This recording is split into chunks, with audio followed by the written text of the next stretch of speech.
Steven, I think they're ready for us. You ready? Yep. So, what's up, everyone? Welcome to another episode of We Got Next. As always, what's up? Thank you all. I'm gonna just get straight to it. There was a lot that just happened this past week in sports. I'm like super excited if you cannot tell. You'll start to notice as we continue through the episode with everything, but we're gonna start off as always with the quick slants. Our man is decked out. So, Steven, what's been good with the quick slants? Yep. Boys finished off the regular season 10-2, finished eighth in the final playoff rankings. Guaranteed a spot in the New Year's Six games, which is where you want to finish if you're not in the playoffs. Don't know where we're going yet. Find that out on Sunday after all the conference championship games are done. It's either going to be the Rose Bowl, Cotton Bowl, or the Orange Bowl. So 10-2, awesome. I'll give my flowers out to Sean Clifford at the end of the show for my one big thing. Yeah, quick stunts come out tomorrow night, same time, 8:30. Lots to talk about, kind of like a little bit of a season recap. I'll do more after the bowl game is over, which will be either right at the end of December or the beginning of January. So lots to talk about. I mentioned to you the other day that we should start doing a vlog next year, like next Yeah. spring. We should do that for like some games, events, and whatnot. I think that would be good content to get the boys out there, get things active. I don't know if you watch Bustin' with the Boys with Oh, Will that's the show. Compton. Yeah.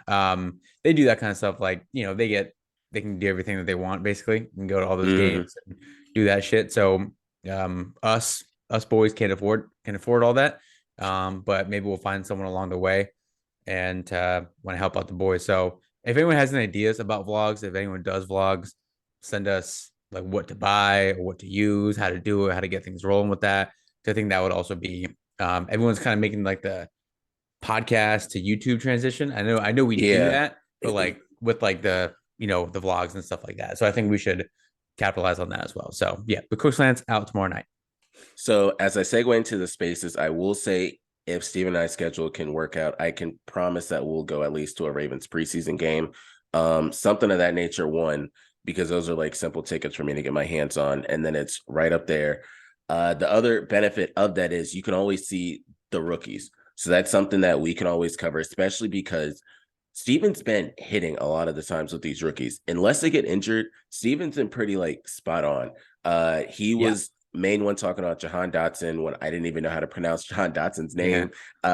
Jaquan Brisker. A lot of this was all coming from Steven. So that's something we can definitely do. And I say that as well because we don't know if Lamar Jackson's going to have a contract. So, of course, if he doesn't have a contract, they're going to have to bring in a quarterback. If he does have a contract, we'll see what ends up happening. But that's something that's big that'll happen. I'll get us to the point when we can get that far in life to take us out to like Los Angeles. I think I'm going to renew those tickets, and then that's something else we can end up doing. They have dope games that are always going to be out there, and they're always going to have big events that are over there too. But segueing into the spaces, this past week I didn't have anybody on. I wanted to more so make it a chiller, thankful one, especially because Thanksgiving in America just happened. So it was more so me talking about what's been going on in the ecosystem within crypto and then also Solana. So just stay tuned this next week. We have 3 or 4 guests that are going to be on that one. I'm excited for them because one of them has a collaboration with Toys R Us. I've talked to them before. So I'm looking forward to just having them on, then bringing in new guests as well for that. As always, before I go into the crypto and finance section, I got to say thank you and shout out to the 100 subscribers again. For us, it does mean a lot, but I know for a lot of people, like it's 100. But if you knew how long it took us to get there, I personally was looking at it for time and time again, just seeing like 98, 99. I was like, damn, all right, just get over 100. Then we can go to the next milestone of things. But as we continue this hype and everything that's been going on, going into NFTs, a huge thing that happened, and I've met Frank a couple of times at different events, but Frank from DeGods, he never showed his full face. He always like had a mask on, always had glasses on, always had a hat on. So you never saw what his face looked like. He started getting exploited because people found out about his old ventures and found old YouTube videos that matched up with the person's voice named Frank. Not going to say his name out of respect, although you can find it anywhere on the internet, but Frank end up officially doxing himself to just get ahead of everything that people saw videos online of him with his friends. And it was just something big. Another big thing about this is you would have thought Frank was white. And whenever different NFT founders out there came out, and they announced that they were either Middle Eastern or they were Asian descent or Latino or Black, you notice the NFT went down. Frank docs himself, and Frank is he's partially Indian, which was a huge thing for him to be, yes, for him to be a minority, and the floor price of all of his NFTs went up. And it just shows you the support that he has, but then also people collaborating around for Frank. So that was something big. Just shout out to him for that. Shout out. Continuing to just see what happens. The other thing is Bitcoin is sitting around 16,000, but Solana ecosystem doesn't really give a damn right now. Some big things just to talk about, and then I'll just move this right over to sports. A lot of companies are still doing layoffs. So people out there that are worried about their job, so I can't assure you're going to have your job tomorrow. Steve and I have been in that position that nothing is promised, but DoorDash is laying off 1,250 employees, which is wild. Kraken, which is a cryptocurrency exchange, they're laying off 1,000 employees. And the only ones that seem to be gaining or bringing on more employees are private companies. So private companies have increased their hirings by 127,000 jobs. So it clearly shows you the market to get into. I'm not going to tell you about another market, but there's potentially another segment of markets that are going to potentially do hiring freezes come the next year. So just be on the lookout for that. And just notice this is all happening because so many jobs increased. Everyone was hiring so many people and they were hiring at a rate that they couldn't control. And now it's starting to fall off. So that's the big thing over there. The last thing is Fidelity is finally opening up for crypto for retail. I can promise you every 401k, every Roth IRA, everything I have will have at least a little bit of Bitcoin in it. Right now, it's a list that people are on. Not financial advice, but I would say if you're putting your money into REITs, what are real estate investment trusts, if you're putting your money into different ETFs that are out there, if you're putting your money into different stocks and bonds and treasury yields, at least put a small portion into Bitcoin, especially if you have Fidelity. It's an easy way to end up doing it through your 401k. I won't tell you how much I'm doing. I promise you it's going to be more than 3 figures. It's probably going to be on the 4 figures. It might be near 5 figures. But that's just me. And I'm also the same one that does have a Bitcoin. So for me doing this, it's just more so looking out for the future with everything else that is out there. But forget the finance, forget the crypto. We're going into the segment that I really, really care about today. Shit ton. But we'll blend it in by me talking about the sports betting aspect of it and then going fully into sports. The different topics we will talk about, and I'm going to start off with the World Cup just to get that out the way. Yo, can we talk about sports betting first? That's what we're talking about. Okay. That's the first thing. Yeah. Okay. But I want to tell everyone the topics that we have. So we're going to talk a little bit about Brittany Griner, of course, college football, the NBA, the NFL, and one of the main ones, the World Cup. But what you have with sports betting? Yeah. So you know this. I was a huge degenerate gambler way back in the day. I would bet on literally every possible bet I could possibly have. I had a really good bookie too, who I knew for a long time. And we'll leave it at that. But so now that it's legal, like live betting is legal. And yes, I was so hyped. So just like a casual bet. I mean, I do fantasy football. Like I don't like we do like our fantasy leagues and throw down like 20 bones. That's usually as much as I'm good for, as you know that too. I'm good for them. Now we could talk about all of this stuff because it's legal in our state. Right. I'm good for the money. But I put down, I think it was 50 a piece. Me, BJ, my brother-in-law, and his 2 brothers, who are also all degenerate gamblers still. So big respect to them for keeping the train moving. We put 50 each on Penn State winning 8.5 games. That was the win total for the year, 8.5 games. Wow. So I think we all took home like not almost $100 each. So that's good. That was dope. So that gets your boy a little taste of it, right? It does. I know. So that gets your boy a little taste of it. So BJ came over on Saturday. We had the whole fam over watching the Penn State game, and then he stayed late and watched the USC Notre Dame game, and we were live betting on that. And I think we bet second half like just out Notre Dame just to win. And he was running down all of the different bets we could make, and I was like, no, let's just bet Notre Dame to win. I mean, I had a few like 10 drinks, whatever it was, and we were just chilling, and Notre Dame lost, and we didn't win that bet, but like. Man, I don't know. I might I might jump back into things. It's not good. Like it's not good at all, it's not dude. good at all. It's not good for me, not good for my health, not good for my Nope. kids and their college fund. Like, you know, I I I probably would, like, if I did it and I got to like prepare myself for it, I wouldn't bet on the NBA. I would probably just stick to football season. Yeah. Like stick to like the sports gambling that I know the best, and that's where I won a lot of my money back in the day. So I'd probably stick to that. But like, man, I like you forget if you don't do it Exactly. actively, if you don't do it actively and you haven't done it for, like, you can hear it in my voice. If you don't do that shit actively and you haven't done it actively for like, I'm 30, I probably haven't done it actively for like 10 years. Because we haven't been able to. Yo, that Exactly. shit is like crack. It Like is. man, you win one bet, you get It's like a over. five, you put like 5 bones on, you get 20 back. You're like, hey, Yes. math. If I do this real Yep. quick, I can score a couple Yep. big ones. So Exactly. I'd rather be the bookie and like give my advice to people on betting and like send the numbers to people or like send the money to people and like, yo, Mm-hmm. put whatever on this. So I might take up being a bookie on the side, but Mm-hmm. damn, that shit is like, even though Notre Dame lost and we lost that bet, like we're like put that Yes. shit down. The Put next that down one. before the second half starts. Let's go. Yes.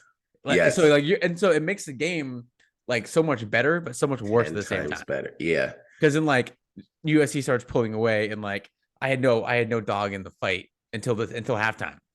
And I'm like, all right, let's go, Fighting Irish. Let's get this shit done. And they Exactly. lose, and you're like, Exactly. screw you, Notre Dame. I know. Screw you. And it's just like the worst adrenaline like decline ever. It's just, it's not good for your health whatsoever. So the real thing is, have you been taking advantage of all the free money? No, I mean, I haven't had that conversation with myself about really actively wanting to do it. Like I should, but like I need to know what the best apps are, where to go. So we can talk offline about all that, or you can tell the people where we can do this at. So I'll tell you guys some of them. For starters, I probably have 6 different sporting bet tabs on my phone. Obviously, And a lot of people are like, damn, like you're probably addicted. Well, if I got Barstool saying if you deposit $20 and you get 100, of course I'm going to do it. PointsBet saying if you put down $20 on this bet and then you get 100, of course I'm gonna do it. And so bro. Steven said that Bro, some of these are like put down 5, get 200. you get Like, 200. I what the? know. Yes. So the biggest thing that people need to realize is when you get that $5 back, take it out, and then you're just playing with house money. That's really been the big thing for me. And same way for @Steven_Springs. He likes to do college football. A big thing for me is the World Cup. Like this is damn near my bread and butter. With it, I probably put down like $70-$80 on some of the games that I know. Only game that did piss me off because I didn't know about it in advance was France today. So France played Tunisia. I had never seen a game like this before because so Mbappe wasn't supposed to play.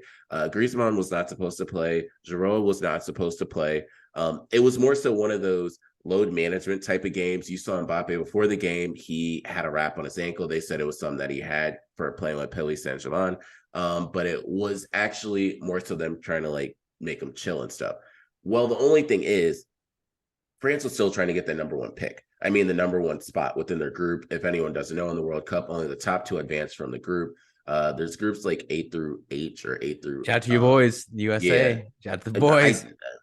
What makes me so mad is if you're from America, you see all the articles of them saying why the USA is the most nonstop unstoppable team, how they're going to do things. First off, they might lose next round to the Netherlands. I promise you. If you look at how they play, it's totally different skill levels. You could tell the top teams who play every single day from the United States. The United States are not experts in soccer. They just have players.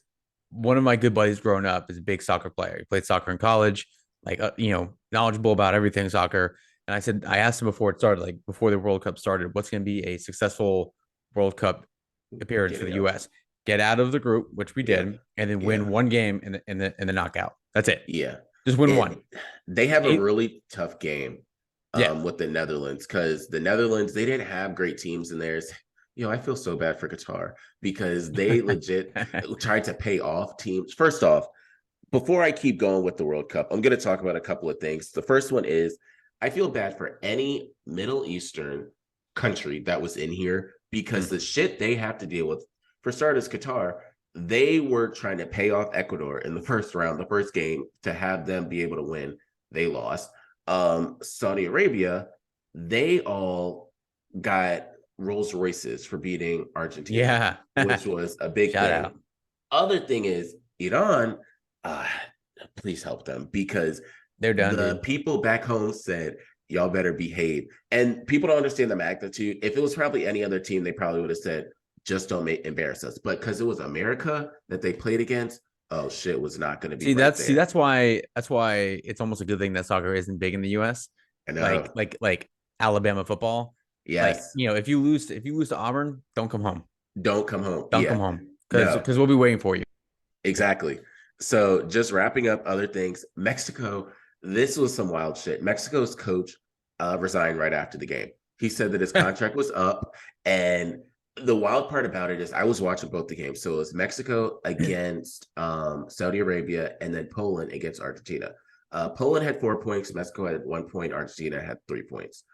So all that needed to happen was Mexico to win, and then also for them to score enough points. I promise you, if you put any single team with their back up against the wall and say, get your shit together or you're not coming home, you will see some new life forms out there, because Mexico won the game. They won 2-0. Argentina won 2-1, which they needed. Only thing is the goal differential is what messed them up, because it was 2-1 in the Argentina game. If Argentina would have scored another and made it 3-0, or if Mexico would have scored another and made it 3-0, Mexico would have advanced. And Mexico's coach wouldn't have gotten fired, basically. It was one of those of, we knew that your ass knew that you were not coming back home as a coach if y'all didn't win. They haven't. I'm glad you said 3-0. Yeah, Good job. exactly. They haven't lost in the first round, basically, or group play, since like the 1970s or so, when they were banned from making it. So it just shows you what our Southern brothers do every single Southern day. brothers. As we're focusing on playing basketball and football, they're focusing on soccer. The final thing I want to bring up is, so France did advance, although they lost today. Wild part is, think of it as like LeBron, KD, and someone else. They're resting them, thinking, all right, you know what? Our bench players should be able to do it because they're some of the best in the world, and they'll be out there. They'll be able to beat Tunisia. Well, that shit was 1-0, and I've never seen the coach say all the starters back in the game so fast. Like, it was maybe the 60th minute. They said, all right, y'all fuck this shit up enough. Mbappe went in the game. Griezmann went in the game.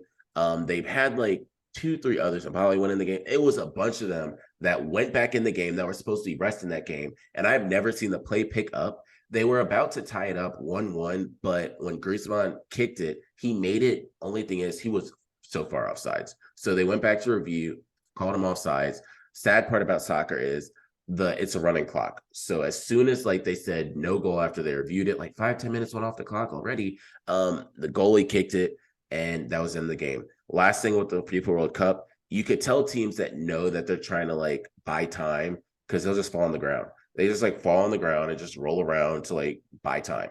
And the other team is like, bro, we need to keep this shit going. Like, what the hell are you doing? So that's been my thing. I've been betting on damn near every single game. I've done so many different bets.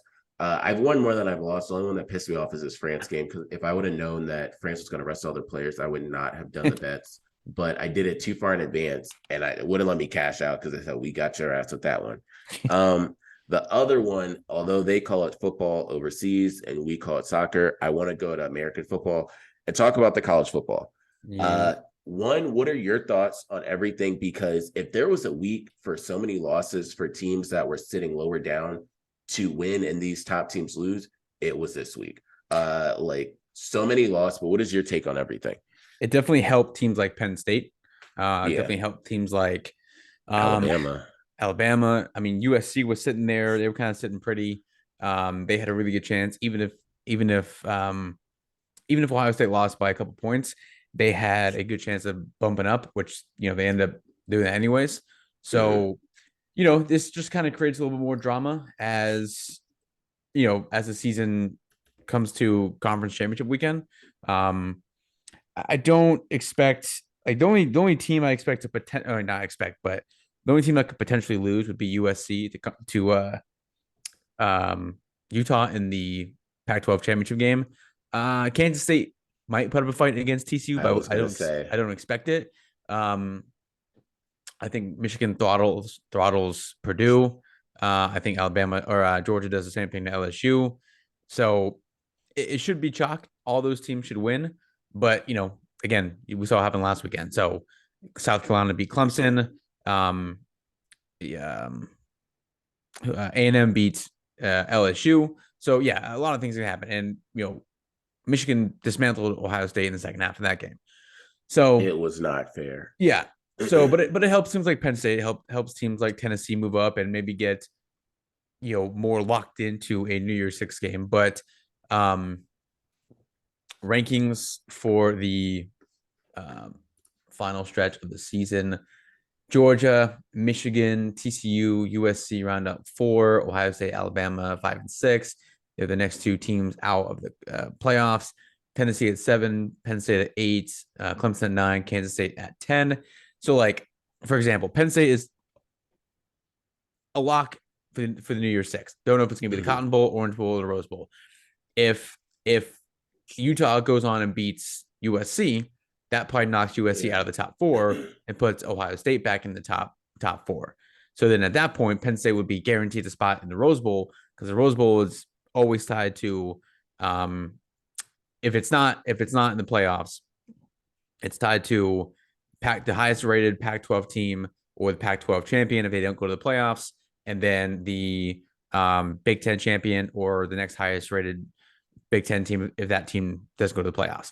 So if Ohio State and Michigan are both in the playoffs, that leaves Penn State up for the Rose Bowl. But the other dilemma would be if USC goes to the Rose Bowl, it would be Utah going to. I mean, if USC goes to the playoffs, it would be Utah going to the Rose Bowl against Ohio State, which was the same matchup last year. And the Rose Bowl does not want that. Like, they specifically say we don't want the same matchup as the year before. So they will probably be more inclined, obviously, to take Penn State, put them in the Rose Bowl. Shout out to the boys going to Pasadena. Then, the consolation prize for Ohio State not going to the Rose Bowl would be probably the Orange Bowl. So, I mean, or the Cotton Bowl. So, it is what it is. So maybe there's rooting interest. I don't want to play USC in the Rose Bowl because last 2 times we played them, it's not gone well. So I'd rather play Utah. But I also don't want to see Ohio State in the playoffs and not have won the Big Ten. But we've seen one-loss teams, get in, one-loss non-conference champions get in. So there's a lot to play for. Tennessee, Alabama probably locked into the Sugar Bowl and the Orange Bowl, I would guess. So this weekend, a lot could happen. I would doubt that USC loses to Utah, but you never know. That's why Herm Edwards always said you play to win the game. So we'll see what happens. But yeah, I mean, we all love chaos, and that would be extremely chaotic if that happened. And USC lost to Utah, and Michigan lost to Purdue, and TCU lost to Kansas State, and the whole world just exploded, and you never know where teams would go. So that would be like an ideal situation for college football fans, just a complete chaos to see what the playoff committee would do. Because 9 times out of 10, they don't know what the hell they're talking about anyways. They just they don't watch the games. They don't look at every team's schedule and everything. So those guys are all full of shit. But chaos would be ideal. As long as the boys get to a New Year's Six game, I'm all right with that. So my biggest takeaway is because I watched a good amount of the Ohio State Michigan game. For everyone that's looking at the final score, that's not really how the whole game was going. At the end, they started just putting everybody damn near in the box, and then the running back would just break out. And then once you get past the first level, man, who the hell is back there? Like, he was gone for long touchdowns too. So I love looking at Ohio State Twitter after they lose, which is rare, but after they lose. And man, they were, first of all, they want Ryan Day fired, the Ohio State head coach. They want him gone. They want Luke Fickell to be the next head coach, or they want Urban Meyer to come back. They were also saying we didn't get dominated in the second, we didn't get dominated in the game. And this one guy was breaking down, Ohio State led by this many in the first quarter. They led by this many with this much time left in the second quarter. They led by this much in the third quarter. But then it was and then he listed all the big plays that Michigan had. But it's the elite teams in the country, the Georgias, the Alabamas of the world, the Clemsons of the world, the Michigans of the world, now Ohio State, year in and year out. It's to those teams. So what Ohio State usually does to Penn State is deliver body blows. Mm-hmm. It's not they don't put together, 9-play, 75-yard, 6-minute scoring drives. They just do 3 plays, touchdown. Ohio State did that to Penn State in the second half of their game this year. Michigan just lined up every single play and just ran the ball at Penn State every single time. It had chunk plays. And Michigan did that to Ohio State. Body blow after body blow after body blow. Like with no Blake Corum, Donovan Edwards, boom, 75 yards. One play, gone. Exactly. Next series, boom, 86 yards, gone. Body blow. Yeah, game over. Exactly. That's what you do to those teams. Like you block well. It's just like, it's simple. It's basic humanity 101, basic football 101. You block well, you open up those holes, boom, running back's gone. And that's what like the elite teams of the country do. And that's why those teams are undefeated this year. TCU doesn't deliver a lot of body blows. They are methodical, but that's a rare thing in college football these days. USC, just like Caleb Williams, just body blow after body blow to Notre Dame in the second half. Just like, the score didn't indicate how well he played, and his stats didn't either. But like, man, it's just like boom, done, boom, done. And that's what South Carolina, just randomly, South Carolina did that to Tennessee a couple weeks ago. Spencer Rattler, boom, deep ball after deep ball after deep ball. And it's like, yes, you guys got dominated in the second half. It's like, sorry, you guys lost again to Michigan. Shout out to Sean Clifford, though, Penn State's quarterback. He's got more wins against Ohio State, against Michigan than CJ Stroud does. So fuck off, CJ Stroud. I'm kidding. I don't mean that. I do. So my only takeaways, and then we'll move over to the NFL. First one, I don't think all 4 teams are going to win. I'm pretty sure, just because when I damn near bet every single goddamn weekend, it doesn't work out that way. I don't know what is telling me Kansas State, but something just about TCU. I'm like, all right, they're going to get annihilated somewhere in the college football playoffs if they make it there. I'd rather not have it be one of those annihilation games, so you can kind of just get them out early. The other thing, just looking at everything, I watched the Clemson South Carolina game. I feel so bad for the punt returner on Clemson, because I know he probably could not go back home. Dabo tried to be the damn mentor, coach, and healer, but inside he was like, God damn it, why the fuck did you not just go down? That's really, so it was one of those. But on top of that, Clemson just wasn't playing a great game. They always say it doesn't come down to that one play, and it really doesn't. There were so many times things could have changed. Another thing is Spencer Rattler made an idiotic decision.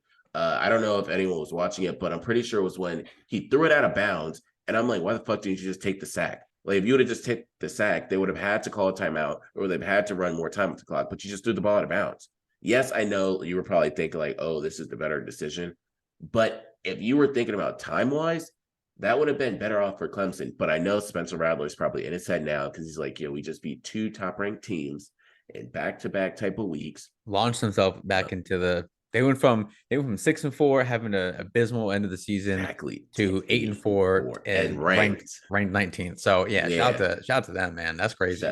Shout out to Coach Beamer as well. That was the big thing. You just love to see it. I was looking in the stands the whole time, like, why the hell did they keep showing this person? It was his dad. And I remember when his dad was like Virginia Tech, like he ran the shit. Yeah. So that was the last thing. I'm also wouldn't be surprised if Alabama found a way to get into the college football playoff. We don't necessarily want to see it, but I wouldn't be surprised if it happens. So that's the other thing that I wanted to talk about with there. It was just one of those good weeks for college football, just in general. So I'm looking forward to seeing how this upcoming weekend goes, especially with a lot of like the head-to-head games. Rivalry weeks are always those type of weeks. 2-second note, I will end up just saying Brittany Griner, I wish her so much, because what the hell they're about to do to her, no human being should ever have to go through this shit. 10-hour days. This is not 10-hour days in Florida. This shit is 10-hour days in Russia. And Russia, 10-hour day. Oh, hell no. And the slurs that they were saying it's going to happen. No, they just need her to come home like ASAP, because she is not going to want to talk to anybody the moment she comes home. Something I do want to talk about, and it's one of the games because I keep picking them and Steven does not pick them. But before we get to that game, Bills and Pats. Bills. So I'm going to go with the Bills, but I would never be surprised with Bill Belichick, because he doesn't have his quarterback that he likes to go to right now in Tom Brady. You never know who to pick. The Pats will win the games that they shouldn't win, and the Pats will lose the games that they shouldn't lose. Next game, because you know who I'm choosing: Steelers Falcons. Oh man, I'm like last year I did this, but I did not pick the Steelers, Yeah, and I slowly turned the corner. I'm not doing that this year, until I really see some consistency from Kenny Pickett. Um, I'm gonna go with the Falcons. I'm going with the Steelers. The Falcons just lost their homie, the tight end, for the whole season. Kyle Pitts. Not even going to say his name because of the fact that nobody's been using him the way that damn guy should be used. Nope. And then they're going to have another quarterback. For anyone that's a Falcons fan, Marcus Mariota is not their answer. They're going to probably have a nice pick, and that's all I'm going to say about it. The next one is the Packers and Bears. Oh man, both teams are reeling now. I think Aaron Rodgers is playing. I'm gonna go with the Packers. It's in Chicago, but I'm gonna go with the Packers. So I'm going with the Packers. For me personally, I don't think it matters the quarterback. Jordan Love, as long as he could find Christian Watson, he should be fine. Christian Watson is on an insane pace, and he is finally coming alive. If you all remember in the beginning of the season, one of the wide receivers I said pay attention to was Christian Watson. Other one I said was Sky Moore. We see how that one's turning out. But I hit decently now with Christian Watson. As long as he stays healthy, they should be fine. Jags and Lions. Jags. Bills lost or Lions lost a heartbreaker on Thanksgiving, but I'm going with the Jags. Shout out to the Jags, man. Shout out. He called Shout it. out So to the Steven Jags. called it. He didn't get the score exactly right, but he did call it. He said this is one of those games that the Ravens lose. That Ravens defense is terrible. I don't give a damn what anybody says. Yeah. Every single person on that defense is bad. Shout Doesn't out to matter Trevor who Lawrence, they bring though. in. Yeah, Trevor Lawrence is good, but how the hell do you give up a 2-point conversion?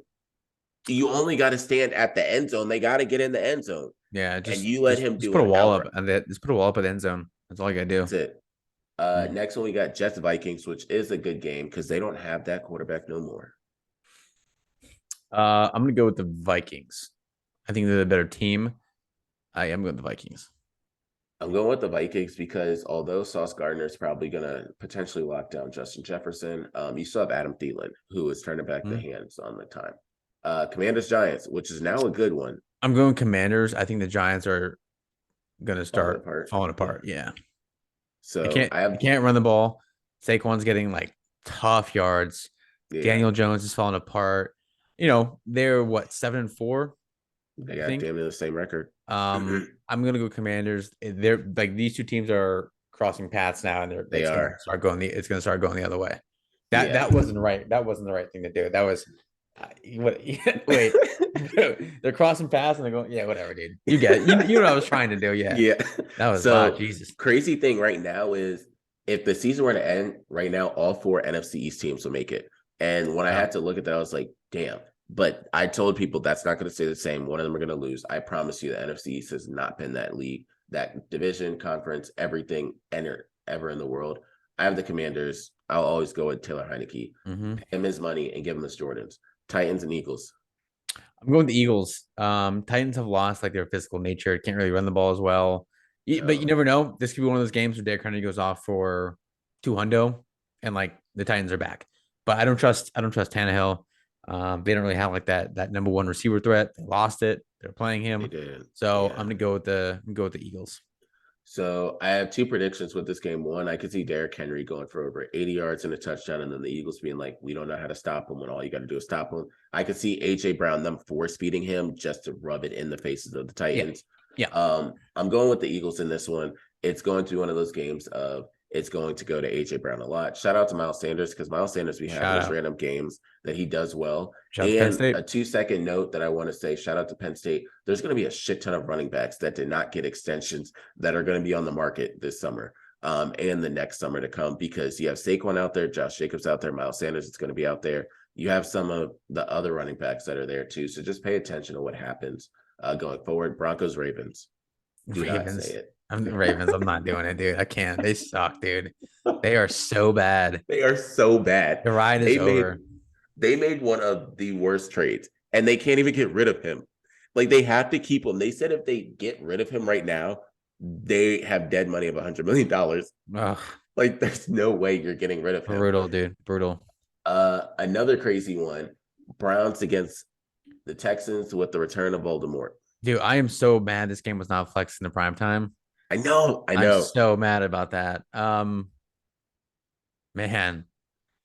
I, also, did you see that 10 of his accusers are going to be at the game? Did I read that right? Is Yeah. that true? They said that, and then of course they're saying, why would those 10 people even come? I don't Um, know. that would be kind of wild. I'm gonna go with the Browns. So I'm going with the Browns. I could see this happening two ways. Baltimore going ham, like having one or two rushing touchdowns, having like 300 yards, and everyone's like, he's back. Then he loses the next game. Or I could see the Texans just trying to push it to him and show it to him. Bro, Texans the boos are gonna be like, I so hope to God that stadium is sold out and just so deafening, dude. Deafening. it will be. It'll be so bad. You could probably hear it in Louisiana, New Mexico. Everyone's Jeez. gonna hear the boos. Seahawks and Rams. Seahawks, Aaron Donald is out. So I have this. First game he's ever missed in his career. That team, they're just gonna put him on the bench to Yeah, they just have let to. him rest. There's no Yeah. reason right now. Dolphins 49ers. This is a really good game. Man, sucks we won't get that one. Actually, we might get that one. I'll go Dolphins. So I'm going Dolphins. The 49ers are good and they can put up a lot of points, but I don't think you can put up points the way the Dolphins can. You could just chuck it up there and one of the two are going to catch it every single time. And Jeff Wilson, homecoming game. So we'll see what he ends up doing. Chiefs Bengals. Chiefs. I have the Chiefs in this They're one. rolling. As long as Travis Kelsey's there and Patrick Mahomes is there, I don't care who else they have. Chargers Raiders. Raiders. Chargers suck. So the Chargers do suck. I have the Chargers. The Raiders, I don't really know Also what they're suck, doing. but they suck a They little. do. They suck a little less. They do, and they have to keep their coach too. Same way they have to keep Russell Wilson in Denver. They have to keep the coach because they don't have the money for that shit. Colts Cowboys. Cowboys. So I have the Cowboys in this one. Crazy part is Jeff Saturday experiment. I don't think he's gonna stay there, but they did what they did. It's toss up. Saints Bucks. Not watching. So I have the Bucks. Just pick someone for me. I don't even care. Tom Brady. All right. What you got? Yo, I just want to give a special shout out to Sean Clifford, Penn State's 6-year quarterback, 4th-year starter. Done. He got one game left. His 48th career start coming up in the bowl game. Like, he hasn't been the all-world quarterback that everyone had maybe hoped for or wanted or whatever. But I mean, the dude's ride or die. Like, I've bashed him before. Everyone has bashed him before. But this man, like, no player in Penn State history has ever gone through the ups and downs like Sean Clifford has. He's like, we were number 4 in the country at one point with him. And then he was receiving death threats literally the next week. I know. Like, the next week. So, and he's gone through the COVID season, a shitty season. Last year was abysmal with the injury he got, and like things just fell apart. But he just, he's a baller, and like he just came back and shout out to Sean Clifford, man, big shout out. Shout out to Sean Clifford, like he said. Mine are going to be, this World Cup is amazing. I get a couple more days and then the World Cup will be over.